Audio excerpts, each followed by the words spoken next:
मरने से पहले एक पिता ने अपने बेटे से कहा, यह एक घड़ी है जो तुम्हारे दादाजी ने मुझे दी थी। यह लगभग 200 साल पुरानी है। इससे पहले कि मैं इसे तुम्हें दूं, तुम ज्वेलरी की दुकान पर जाओ और उनसे कहो कि मैं इसे बेचना चाहता हूं और देखो कि वो तुम्हें कितने पैसे ऑफर करते हैं। तो बेटा ज्वेलरी की दुकान पर गया और वापस आकर बोला, पिताजी, वे मुझे $150 ऑफर कर रहे थे, लेकिन उन्होंने कहा कि यह बहुत पुराना है। पिता ने कहा, ठीक है, अब तुम गिरवी की दुकान पर जाओ और वहां देखो।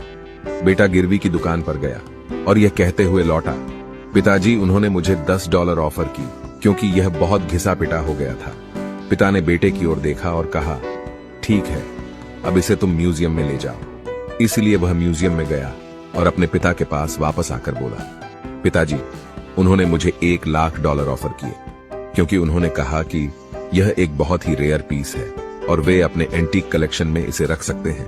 पिता ने उसकी ओर देखा और कहा, मेरे बेटे, मैं तुम्हें यही तो बताना चाहता हूं कि सही जगह आपको सही तरीके से महत्व देती है। अगर आप खुद को गलत जगह पर पाते हैं और खुद को कम आंकते हैं तो गुस्सा मत होइए। बस याद रखें कि आप कुछ लोगों के लिए कुछ नहीं हो, लेकिन कुछ लोगों के लिए आप सब कुछ हो, क्योंकि कोई आपकी कीमत नहीं देख पाता और जो देख पाता है वही आपकी वैल्यू समझ पाता है।